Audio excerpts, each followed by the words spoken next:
Magandang umaga po sa inyo, Ginoong Raul Montemayor ng Federation of Free Farmers. Good morning po, sir. Yes, Manong Ted, good morning. Good morning din kay DJ at sa lahat ng nakikinig. Opo, kayo po ay humarap sa Quinta Committee, well prepared. Ano po, gumawa kayo ng mga pag-aaral sa naging presyuhan po ng bigas, particularly po imported rice, magmula po nung wala pa hong tariff cut hanggang sa kasalukuyan. Pwede ho bang basically lang po, ano ho ang resulta po ng inyong pag-aaral nito po nagkaroon na nga po ng Executive Order 62?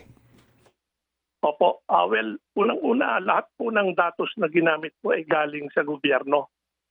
Bureau of Customs o kaya Philippine Statistics Authority. So hindi po data namin yon, in-analyze lang namin yung data nila. No? And lumalabas po, noong binabaan yung tariff noong July from 35% to 15%, nakatipid yung mga importer ng mga 5 to 6 pesos per kilo sa buwis na binabayaran nila sa inaangkat nila. No?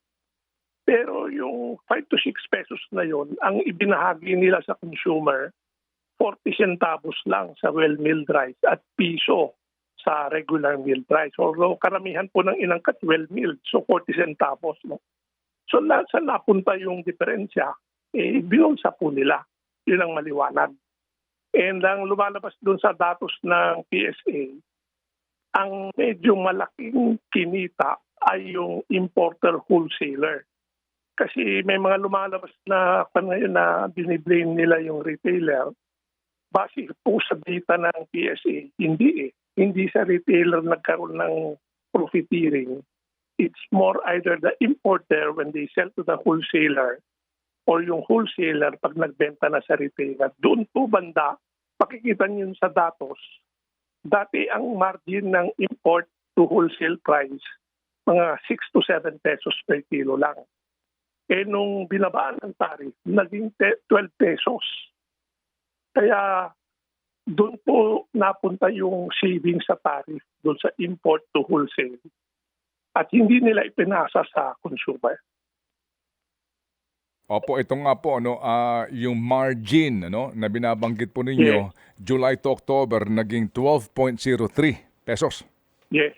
Okay, ito nga po, klaro po ito. So, sa inyo pong pag-aaral, hango sa mga datos na nanggagaling mismo sa gobyerno, ang talaga pong kumita ay yung pong importers o kasama po ang wholesalers o maaring isa lang sila, yung importer mismo ang wholesaler? Oo, kasi yung datos po ng PSA is wholesale selling price. No? Ibig sabihin yung presyo na binenta ng wholesaler to the retailer. No? Pero hindi po natin makikita sa PSA data magkano ibinenta ng importer sa wholesaler. Mm-hmm. Yun ang dapat imbestigahan natin. No? Pero marami rin kasing base dun sa hearing, marami sa mga importer ay nasa wholesale business din. So ibig sabihin, yan buong 12 pesos na yan napunta sa importer. Mm-hmm. Importer wholesaler. So ang laki po ng kita. Pero kung titignan nyo po yung period before that, 2023 at saka first half of 2024, numipis po yung margin nila. Yung pinakita ko din, naging from 7 pesos, naging 2 to 3 pesos. Mm-hmm. It's possible bumabawi yung mga importer wholesaler dun sa kita. No, it's possible, no? Okay. Pero still, napakalaki yung 12 pesos na margin nila at hindi nila ibinabahagi yung karamihan sa mamimili. Kasi that was the whole intent of the tariff cut. Okay. Pababain yung presyo ng bigas. Opo. Pero sir, para ho mas malinaw sa ating tagapakinig, yung pinagbabasehan po nitong pagpepresyo at yung kaninyo ay nagiging kita per kilo ng mga wholesaler at importer po sa imported rice, dapat natin munang mapagtanto magkano ba talaga ang landed cost nito. Kasi po, in all fairness naman, pag sinabi mong landed cost, yun lamang po ang presyo ng bigas magmula doon sa source. Pero hindi pa pinag-uusapan dito yung pong port charges, yung pong logistics, operating expenses, tracking expenses, and of course, yung tara sa Bureau of Customs. So, sa inyo pong pag-aaral, ano po ang landed cost nitong 5% broken ho itong inyong binabanggit dito. Magkano ho ba dapat ang landed cost? Between July and October, base sa data ng BOC, 37 pesos per kilo ang landed cost. Ibig sabihin yan, yung pagbili sa abroad, sa Vietnam, pag-shipping papunta rito, plus yung taripa. So, tama po kayo. Wala pa dyan yung iba pang gastos, yung tracking, yung arastre. Pero nandyan na yung cost ng import, yung pag-shipping papunta rito at yung taripa nandyan na. So 37, no? And makikita nyo sa previous year, sa 37 o kung ano man ang landed cost, ang normal na patong ng importer to wholesaler is about 7 pesos per kilo. Pagdating ng July to October nga, naging 12. So, lumaki yung margin nila ng 5 piso. Kaya, doon sa natipid nilang taripa, kukunti na lang naiwan para sa consumer. Opo, sige po. So, yun po ang inyo pong pagkukwenta.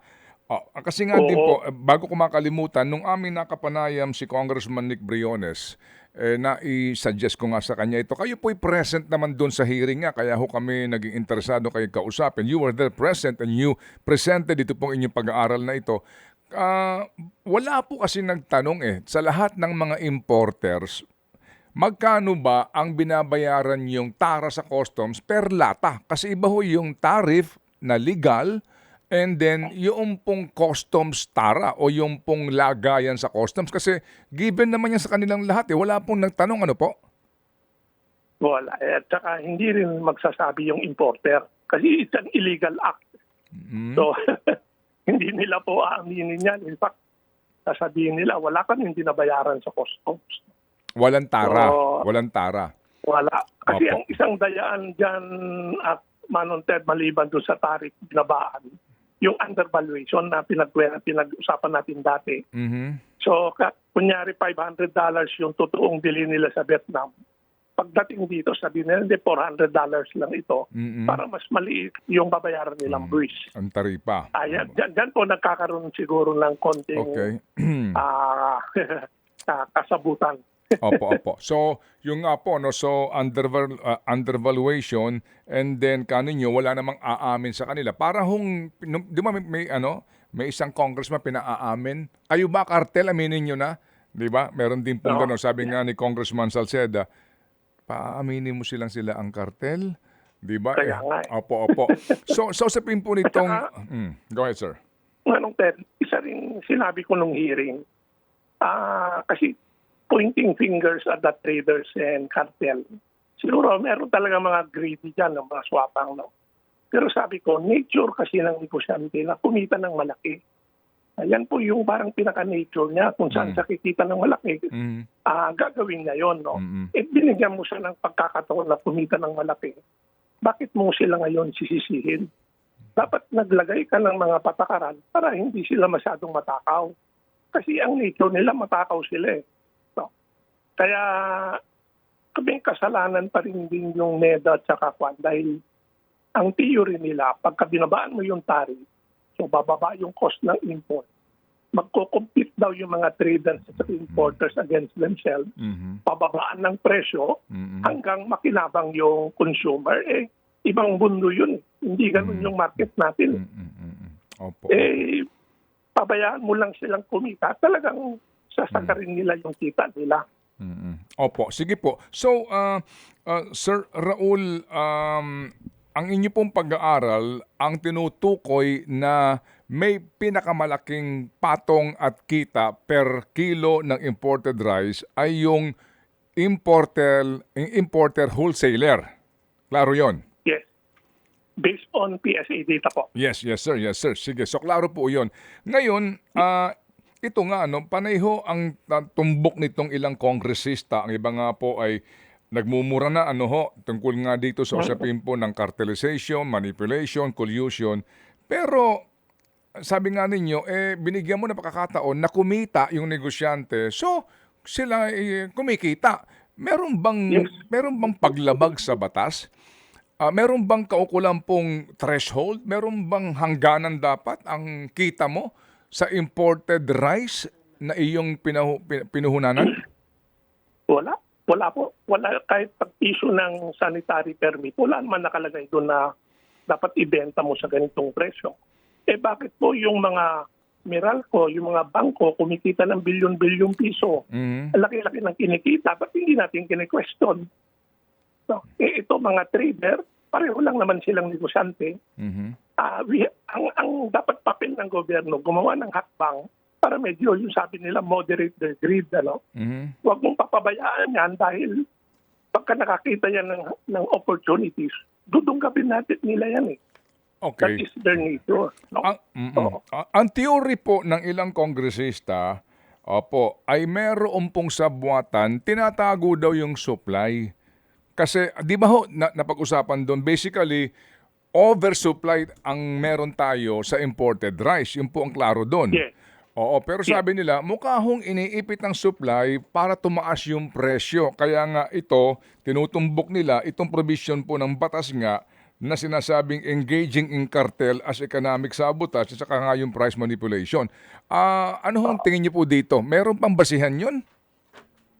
Yung pag-iipit ng supply doesn't make sense. No? Dahil ang dami-dami nating inangkat. Tapos katatapos lang yung ani. So ang dami pong supply sa market. No? Pag pinago mo yung stocks mo, tumatakbo yung interest yung kapital, wala kang kita. Mhm. At ang dami-dami namang stocks sa palengke. No? So tama rin yung sabi ng isang importer, for the importer, no? Yung importer mismo. Ang gusto niya, pagdating ng shipment niya, diskarga kagad at benta para mabalik yung puhunan, Correct. maka-order siya. Idadaan niya sa turnover, hindi sa margin. No? Yung bilis ng ikot ng pera niya. Posible ang nangyayari ngayon is nagsasabuatan yung mga malalaki na dito presyo natin or tayong lalayo rito. Yun ang pwedeng nangyayari. Pero yung hoarding, I don't think it's happening. Opo, yung sabwatan kung magkano ang kanilang ipepresyo.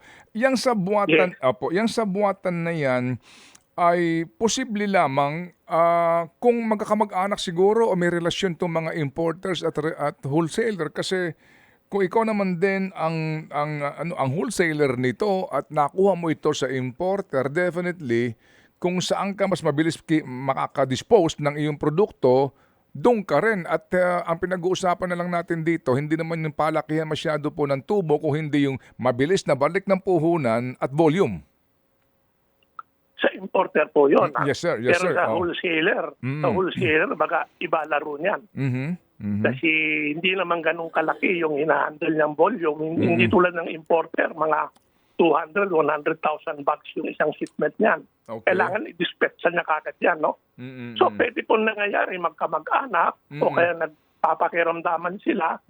Kung binibenta ng competitor ko yung bigas na sa 50, ako pwede kong ibenta ng 40. Ba't ko ibibenta ng 40? Ibenta ko rin ng 50 o 49, malaki kita ko, di ba? So parang ganun po walang competition. Parang hindi ko alam anong tawag nila, baka hindi pinag-aralan yan ng mga economic managers natin sa eskwelahan. Kung anong klaseng market behavior yan, no? Pero parang ganun nagsasabuatan, maybe not directly, pero parang ganun Bakit ang laki-laki margin, 12 pesos?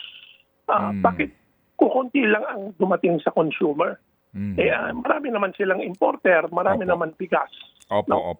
So, yun po ang misteryo na dapat intindihin natin. Okay, pero again po, para natin mas mahimay ito, doon sa usapin po ng laki ng kita, wala namang pagbabawal doon. Sa usapin po ng sabwatan, collusion po sa presyuhan, yun ang dapat imbestigahan pero mahirap din po mapatunayan, di ho ba? Mahirap. Okay. Minsan kindatan lang yan Opo. Wala kang evidence. No? Yes, sir. At Sige. saka, Manong Ted, yung power ng government to run against profiteers. It only happens when there is a declaration of a market emergency. Nasa Price Act yun. Kailangan merong declaration ng crisis tulad ng calamity or siguro price surge. And then pwedeng habulin yung mga nagpa-profiteer. So kunyari itong mga importer, ganito lang ang kuha niyo. Bakit mo binenta ng ang laki-laking margin? There might be a case for that, for profiteering, if there is a declared emergency. Opo, pero ngayon ho kasi sir, di ho ba, naipasa na itong Anti-Agricultural Sabotage Act. At dito ngayon, ito ho, klaro ito, Section 9, Agricultural Profiteering as Economic Sabotage. Agricultural profiteering as economic sabotage is the sale or offer for sale of agricultural and fishery products at a price at least 10% in excess of the index price. DPI, ito ho yun. Opo. At the time of the declaration of an abnormal situation by the council. Yan, ito yung provision na binabanggit ito. Or emergency or state of calamity by competent authority, meaning meron munang kulatilya, dapat munang mangyari bago maipatupad ito.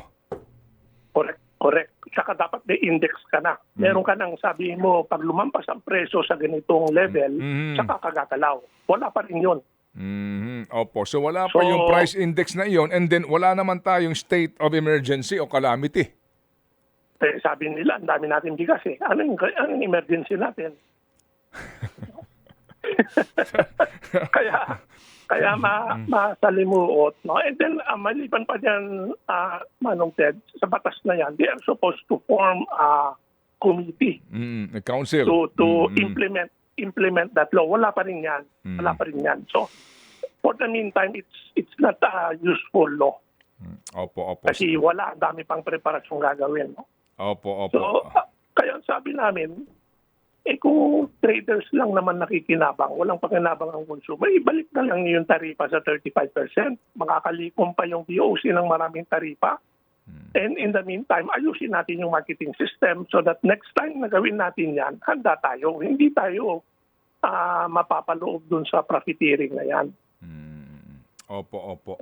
Sige po. So yan ang inyong pong rekomendasyon doon sa komite, no? Agad-agad nang bawiin ang executive order, ibalik sa 35% ang taripa sa imported rice. Yes. Saka yung executive order, pinas-break yan ng NEDA. Hindi nag-consult sa mga, according to law, dapat may consultation yan. Kaya nga kami nag-file ng kaso sa Supreme Court. Hinihintay kasi nila yung Kongreso na mag-adjourn para magawa yung gusto nila. Kasi yun lang nakalagay sa batas. Pag walang Congress, pwedeng gumalaw ang executive. Pero that power is reserved for emergency situations na makagalaw ang executive. Ito, nilalaro nila yung batas. Opo. Well, nilalaro ka ninyo yung batas, pero sa totoo lang din, kung may political will po siguro Sir Raul, di ba? Para ho masawata itong mga sinasabing sobra ho na profiteering na ito, etc.